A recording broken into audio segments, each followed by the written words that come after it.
I was just 3 weeks out of training and I already have had enough of this war. The Threens were winning. They were ruthless, sadistic, and totally without mercy or compassion. Whenever they found one of our colonies, they started the occupation by destroying our birthing pools, killing our young while still in the larvae stage. Helpless. We fought back as best we could, but our ships were smaller, slower, and poorly armed. We faced a war of extinction, and yet our leaders kept trying diplomacy. After every meeting with the enemy, they promised to stop their actions, but they never did. They always just lied to our leaders, and our leaders lapped it up like the groveling dogs they were. I was assigned to the 3rd Response Unit, outfitted with one of our race's newest ships, top of the line, state of the art, but still a joke compared to our enemies. One thing my ship did have going for it was a small faster-than-light engine.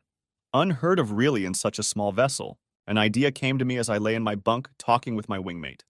We were discussing how we just fled from a Threen assault, giving up an entire planet to them, condemning every one of us still left on that rock to a gruesome death. "You know what?" I said, my arm draped over my eye stalks as if to hide from the fate we just imposed on many of our race. "I think the humans were right." My wingmate coughed in shock. "Why bring those crazies into it?" he asked.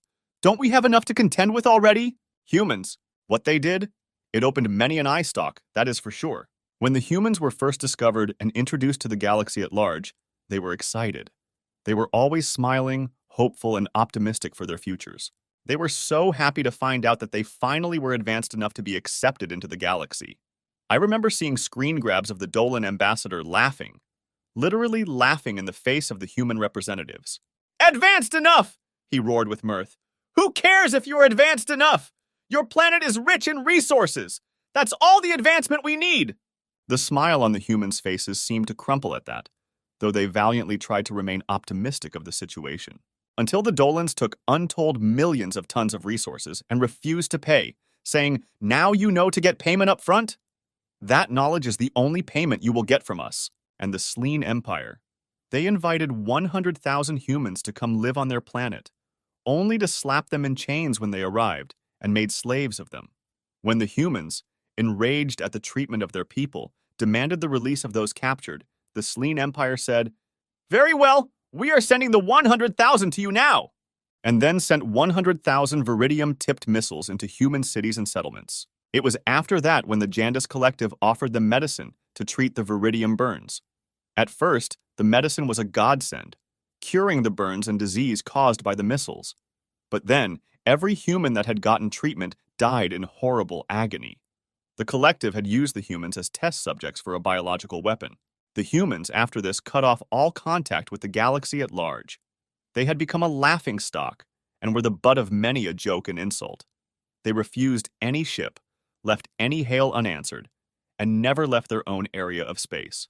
But 2 of their years later, they opened channels to the galaxy and broadcast this message. "We welcomed you with open arms. Some of you laugh at us, and that is fine. But if you betrayed us, this is your only warning. Run." Oh, how they all laughed. These stupid humans, what could they do? The galaxy did not laugh for long. It seems that even though humans were the punchline of many a joke, they were still able to study the weapons and craft of their enemies and improve on the designs. The first sign that the humans might be a force to be reckoned with was when all 7 of the Sleen Empire core worlds were bombarded with tens of thousands of a new type of Viridium missile, ones which seemed to react violently with the atmosphere itself, making the air unbreathable, and saw people immolated where they stood, even 1,000 miles from where the missile hit. Most of the galaxy thought this a fluke, that the humans blindly stumbled into creating a weapon that worked better than they planned. But when the Jandis Collective began to fall sick, world after world of collective members dying in agony from a disease so potent it caused necrosis of the skin to where body parts started to fall off the infected, the galaxy realized this was indeed the humans, exacting revenge. Medical teams from many worlds studied the virus, and it seemed the Jandis Collective's own disease they used on the humans was mutated with a human disease called leprosy, and the result was disastrous. The galaxy at large called on the humans, begged them to stop their warfare, and none so loud as the Dolans. They apologized to the humans, offered to pay back what they owed double. They waited in fear for the human response. And when over a dozen large ships appeared in the skies above the Dolan homeworld, seemingly out of nowhere, the Dolans were heard from no more. Their world was laid waste. And the humans sent out one last message over 600 years ago. Do not come near human space. Do not approach us. Do not contact us. Do not even mention us. If any ship approaches, be it a vessel of peace or war, it will be destroyed. There will be no further warning. The galaxy's races, of course, assembled for war. How dare this upstart race order them what to do? So thousands of ships flew to human space to wage war. Not one of them returned, not one. Over the centuries, envoys have been sent to human space, all with the same result. The ship's engines would cut out for no reason, then the ship would be destroyed. The humans were right, I repeated. Everyone else in this galaxy sit there and watch us die, slowly at the hands of the Threen. They do nothing. We would all be better off if we were just left alone. We would be better off if we were like the humans. And I stopped. My wingmate scoffed, but an idea had been planted in my head. A wild, crazy idea, but no more crazy than flying off undergunned to fight a more powerful opponent. Tomorrow, I would fly for human space. Tomorrow, I would do what no one dared to do for centuries. Tomorrow, I would ask for help from the most dangerous race in the galaxy. It is no small wonder that when I flew off, away from battle, my superiors thought me a coward. They threatened me with death if I did not return with their ship, but I was already light years from their grasp. My ship was, after all, the fastest single-manned vehicle my race possessed. Even as fast as it was, it took weeks for me to near what we all thought was human-controlled space. I was nervous, scared that at any second I would be vaporized by some unseen hand, but still, my ship flew on. Days later, as my stores of food were dwindling, my engines cut out for no apparent reason. My hands flew on the controls, but all systems reported they were working properly. Perplexed, I wondered why, if everything was working, I sat dead in space, and then it hit me. Humans. Quickly, I activated my communicator and broadcast on all frequencies. Greetings. I am Pilot Javen of the 3rd Response Unit of the Balkan race. Silence was the only reply. I come to beseech your aid. The Threen Empire is decimating our people and our worlds, and the galaxy at large just sits there, waiting like vultures to pick at the bones of my people and my culture. Silence. Once, your race also battled with the apathy and betrayal of the races of this wretched galaxy. You suffered once as we do now, from the disdain and callousness of races that pledge to help, yet do nothing, from races that swear to defend, but instead betray.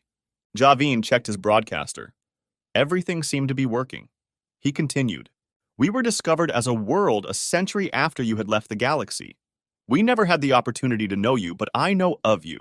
The old races speak your names in fear, as the only race to stand up to the evil that permeates the very core of this expanse of space. Silence. I know why you turned your back on the other races.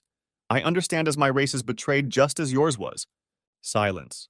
But you can help us bring an end to the way things are. How can you sit on the sidelines, doing nothing while peaceful worlds burn? Silence. How can you be so cruel? Silence. Angry, Javen yelled into his communicator, How can you be so cowardly? He sat in fear, waiting for his death, when without warning his engines came back online. Confused, he looked around, wondering what was happening, when across his communicator a single word scrawled from right to left.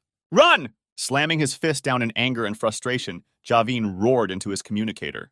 Run? Run? My own people think I ran from a fight with the Threen. Now you tell me to run like the other races. You want to know the truth? You are the worst race of them all. I will show you run. And with that, Javen ran to the engine room, ripped his sidearm from his holster, and fired it into the FTL engine that was his only way home. His only escape. His last hope. He fired until his weapon was dry, and the engine was little more than a pile of smoking slag metal. Breathing heavily, he roared back into the communicator. Cowards! You will not shoot me in the back! Look me in the eye stalks if you're going to kill me and be done with it! Silence. In a fit of rage, Javen smashed his empty sidearm into the communicator again and again. Now, it truly would be silent. 2 days later, Javen's ship still floated dead in space. He sat on the floor, hugging his legs to his chest and still bristling with anger. He regretted his rash decision and wished he had died fighting the Threen.